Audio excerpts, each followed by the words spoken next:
U današnjem video klipu ću vam predstaviti novo naoružanje srpske odbrambene industrije prikazano danas predsjedniku Egipta Fatahu El Sisiju na poligonu ispred Doma garde u kasarni na Topčideru u Beogradu. Kolonijama realna brauzer strategija. Izgradite svoj grad i uđite u vojsku, politiku ili ekonomiju. Naoružanje iz realnog sveta S-300, FK-3, T-72 u zavisnosti od sile. Osnujte svoju partiju, pobedite na izborima i postavite novu vladu koja će voditi državu u osvajanje sveta. Ukoliko više volite ekonomiju, čekaju vas berza i trgovina. Registrujte se i postanite deo naše države, kolonijama. Prilikom obilaska izloženih vojnih eksponata srpske odbrambene industrije od predsjednika Srbije i nadležnih u vojnoj industriji smo saznali sledeće.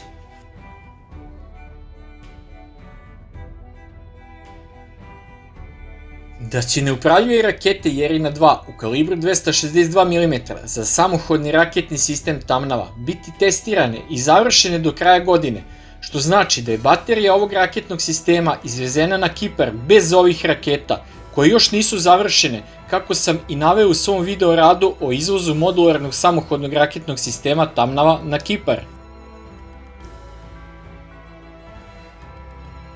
Da će se iz Kine do kraja godine, verovatno zajedno sa isporukom novih baterija sistema protivvazduhoplovne odbrane FK-3, isporučiti bespilotne letelice CH-95, a po mojim saznanjima ne više od 6 do 9 ovih bespilotnih letelica.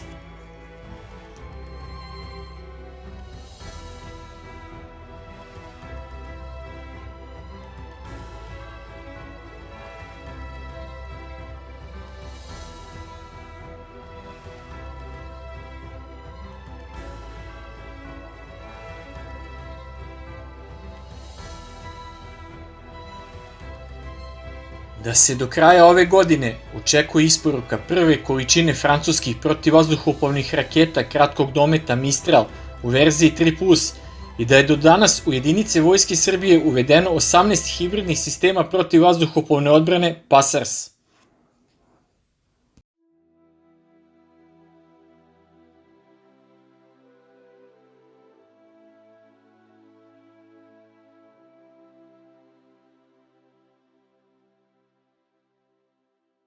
Da Vojska Srbije priželjkuje minimum još jedan divizion samohodnih top haubica Nora B-52 verzije M15, kako bi u naoružanju srpske vojske bilo minimum 36 ovih oruđa, ali se za taj novi posao nabavke ovih top haubica prvo mora potpisati ugovor Ministarstva odbrane sa Jugoimportom.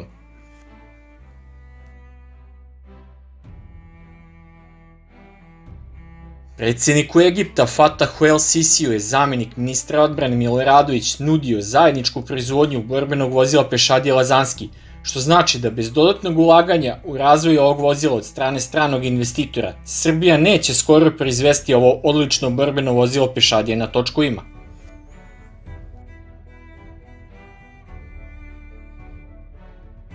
Raketni sistem Alas je zamenik ministra odbrane Miloradović prikazao predsjedniku Egipta kao raketni sistem dometa do 25 km, a da se i radi verzija ovog raketnog sistema sa dometom od preko 40 km i radiokomandnim vođenjem raketa, jer je kod postojećeg raketnog sistema Alas navođenje rakete žično.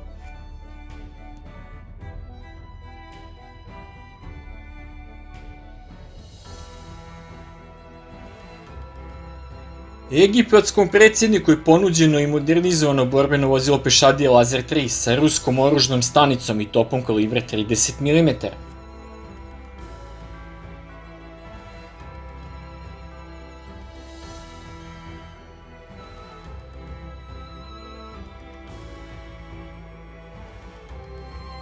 Od načelnika generalštaba Mojsilovića smo takođe mogli da saznamo da nabavljene vođene protivoklopne rakete Kornet koristi 72. brigada za specijalne operacije u borbeno-oklopnim vozilima Miloš kao protivoklopno sredstvo koje se prevozi sa vojnicima, a ne na montiranim lansirima ovih raketa na krovu ovog bova, kao kod ruskog pandana protivoklopnog raketnog sistema Kornet D, koje je montirano na stubu koji se izvlači iz unutrašnjosti borbeno-oklopnog vozila Tigar.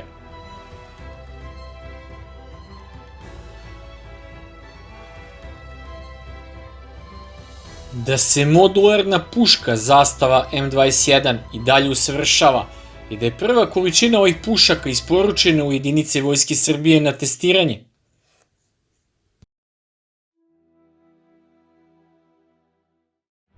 Izdvojio sam najzanimljivije detalje obilaska novog naoružanja u vojnom prikazu upriličenom za predsjednika Egipta, sa kojim se nadamo da ćemo napraviti i dobru vojno-tehničku saradnju, a vi dodajte ako sam nešto izostavio ili prečuo u razgovoru srpskih čelnika prilikom njihove šetnje.